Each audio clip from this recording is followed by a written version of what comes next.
शान्ताणं नमो सिद्धाणं नमो आयर्याणं नमो उवजायाणं नमो लोये सवसाहुणम्। जय बोलिए खजानन श्री आदिनाथ भगवान की। परम पूज्य मुनि कुंजर ज्येष्ठाचार्य श्री आदि सागर जी महाराज की। आचार्य श्री महावीर कीर्ति जी, विमल सागर जी, सन्मति सागर जी महाराज की। आपके चरणों में गुरुवर झुक रहा ये माथ है। आपकी छाया में मैं हूँ तो दिन से उजली रात है, दिन से उजली रात है। क्यों मेरी इस आत्मा पे वासना का भार हो, क्यों मेरी इस आत्मा पे वासना का भार हो। आप नैया आप सागर आप ही पतवार हो। आप नैया आप सागर आप ही पतवार हो। आप ही आधार हो। हे गुरुवर आप मेरे मोक्ष का आधार हो। हे गुरुवर आप मेरे मोक्ष का आधार हो। जय बोलिए परम पूज्य चतुर्थ पट्टाधीश आचार्य भगवान श्री सुनील सागर जी गुरुदेव की। तीन कम नौकर महामुनि राजों की। एक दिन की बात थी, शाम का समय था और देव वंदना के लिए बैठे हुए थे।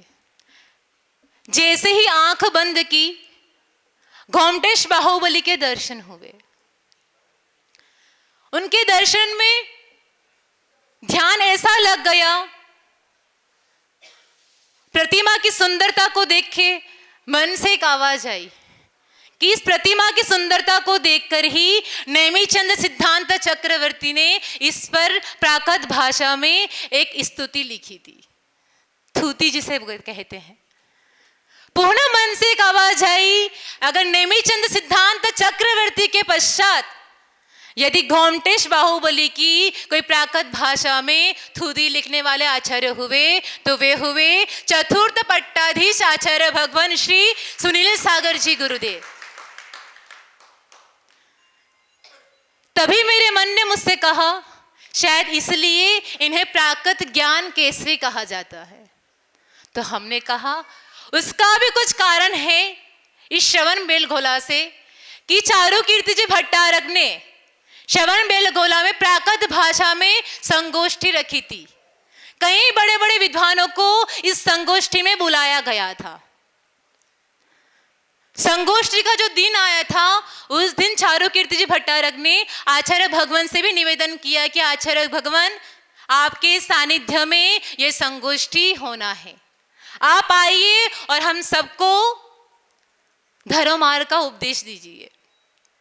आचार्य भगवान के सानिध्य में कई विद्वानों ने प्राकृत में उद्बोधन दिया, अपनी अपनी बात रखी। लेकिन जब आचार्य भगवान ने प्राकृत भाषा में प्रवचन किया तो सारे के सारे विद्वान हक्के बक्के रह गए, सुनते रह गए, आश्चर्य में पड़ गए। ओहो, प्राकृत तो पढ़ा भी है, प्राकृत भाषा में लिखा भी है, लेकिन प्राकृत भाषा में इतना सुंदर प्रवचन जीवन में पहली बार सुना है। और इतने प्रभावित हुए कि सभी विद्वानों ने मिलकर उस दिन आचार्य भगवान को कहा कि ये सामान्य आचार्य नहीं है, ये आज से इनको प्राकृत आचार्य कहा जाएगा। और प्राकृत आचार्य की इनको उपाधि दी गई। कहां पर दी गई? श्रवण बेलगोला में। अभिनव नेमिचंद सिद्धांत चक्रवर्ती की। इसके पश्चात मेरे मन से पुनः एक आवाज आई कि इतना प्राकृत भाषा में अध्ययन करने के लिए कितना इस जीव को पुरुषार्थ करना होगा। तो हमने कहा इसलिए तो मेरे गुरुदेव को अभीक्षण ज्ञानोपयोगी कहा जाता है। अभीक्षण ज्ञानोपयोगी जो हर एक एक क्षण का सदुपयोग किया करते हैं। कहते हैं ना, अनाज का एक कण और साधु का एक क्षण बहुत कीमती हुआ करता है। आपने आचार्य भगवान को आहार करते हुए देखा होगा कभी? सबने आहार दिया है ना संतरामपुर में? सबने दिया है? बताओ, नहीं दे पाए। अरे इतने बड़े आचार्य आए हैं, ये आपका पुण्य है कि इस धरा पर आचार्य भगवान का इतने दिनों तक प्रवास चल रहा है। जब भी आचार्य भगवान आहार करते हैं, आप देखना इतनी सौम्य मुद्रा से आहार करते हैं, खड़े खड़े कर पात्रों में आहार करते हैं, लेकिन फिर भी आप पात्र के आसपास में देखोगे तो कुछ भी गिरा हुआ नजर नहीं आएगा। अगर किसी ने नोटिस किया हो तो। हम आचार्य भगवान के आशीर्वाद से कुंभज बाहुबली गए थे, वहां सुजाता दीदी थे, उन्होंने भी आचार्य भगवान को आहार दिया था। बड़े विद्वान है वो हमसे एक बार कहने लगे कि हमने भी आपके आचार्य श्री को आहार दिया था, और जब हमने उनको आहार दिया और उनको आहार देते हुए जो विशुद्धि हमें फील हुई थी, वो विशुद्धि न पहले कभी हुई और न आज तक कभी हुई है। और इतनी सौम्य मुद्रा से आचार्य भगवान आहार करते हैं, हम देखते ही रह गए।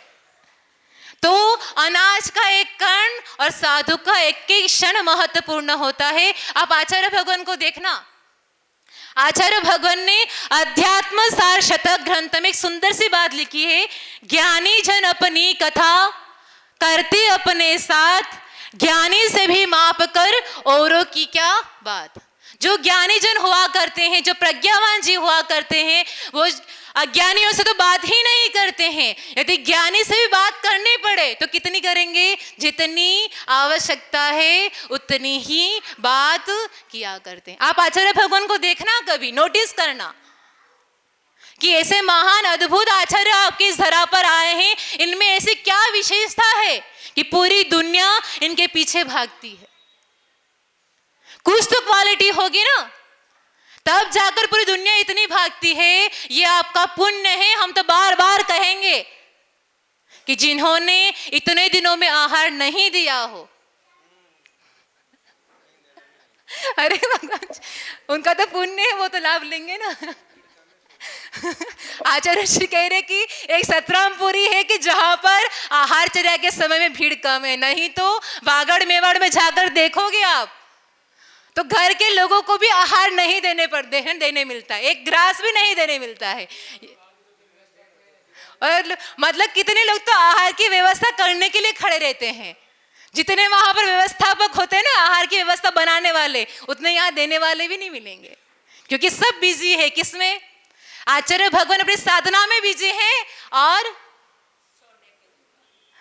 आप लोग सोने चांदी की दुकानें बीजो। लेकिन ध्यान रखना, वो सोना चांदी इस पर्याय तक ही रहेगा, लेकिन साधु को जो आहार दोगे ना, वो सोना ऐसा है, वो चांदी ऐसी है, वो धन ऐसा है कि इस भव में नहीं, भव भव तक आपके साथ जाएगा। और यहां तक ही नहीं, रैन सार में कुंद कुंद आचार्य कह रहे हैं, जिन्होंने आध्यात्मिक ग्रंथों की रचना लिखी है, ऐसे आचार्य भगवान कह रहे हैं कि साधु के कर पात्रों में यदि संयम का द्रव्य है और आपने उनके कर पात्रों में एक ग्रास भी रखा है, तो वो ग्रास आपके लिए परंपरा से निर्माण का कारण बन सकता है, शुद्ध भावों से दिए। तो कैसे आचार्य भगवान की चर्या है, एक एक क्षण का आप देखना, आहार विहार निहार में जाते हैं तो अक्सर लोगों की शिकायत होती है कि आचार्य भगवान का मौन रहा करता है।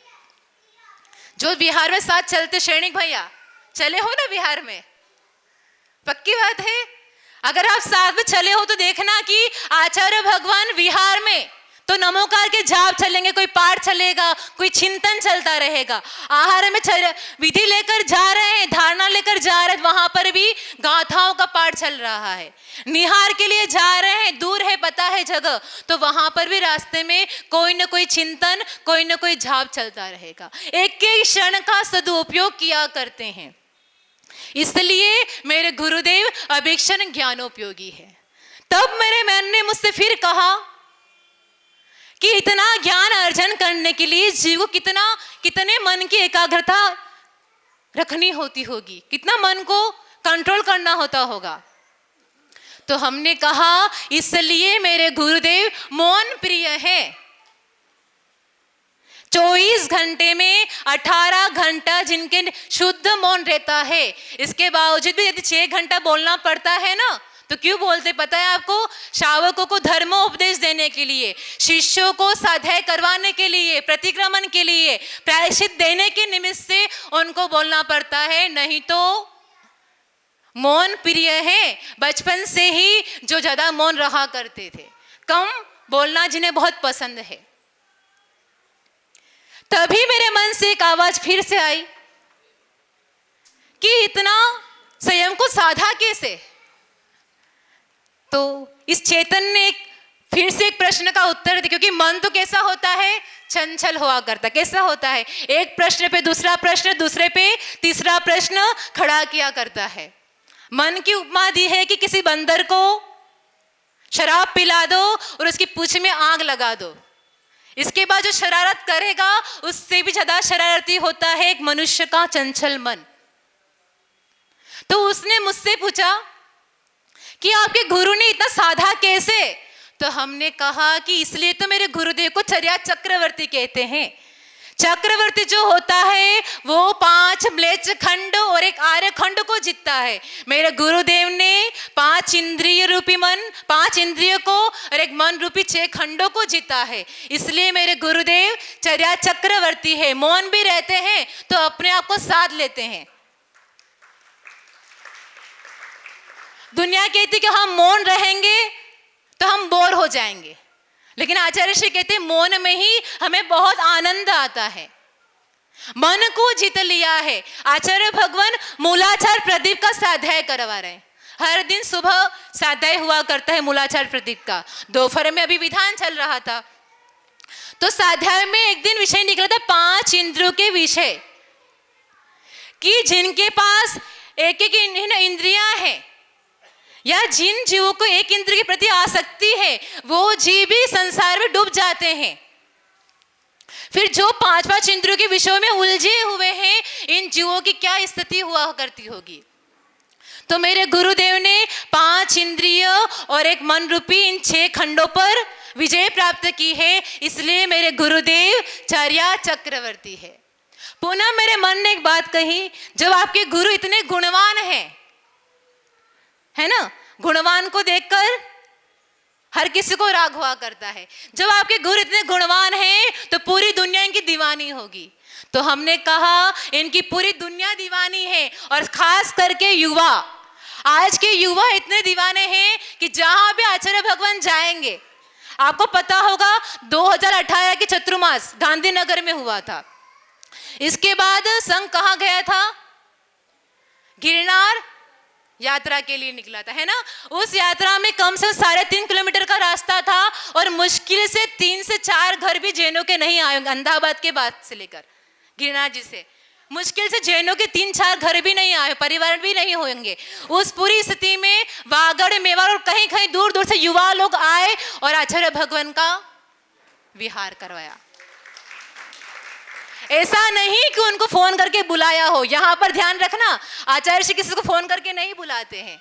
इनमें ऐसा आकर्षण है कि लोग खिंच के आते हैं। जो 2 दिन के लिए आएगा ना, वो 4 दिन रुक के जाएगा। पूछो श्रेणिक भैया को। और यहाँ कई युवा हैं, कई लोग आते हैं कि जो 2 दिन के लिए आता है तो 4 दिन के लिए रुक के जाता है। ऐसा आकर्षण, पूरी दुनिया इनकी दीवानी है। तो इसलिए मैंने कहा कि मेरे गुरु में वो खासियत है कि दुनिया इनको भक्तों के भगवान कहती है। इस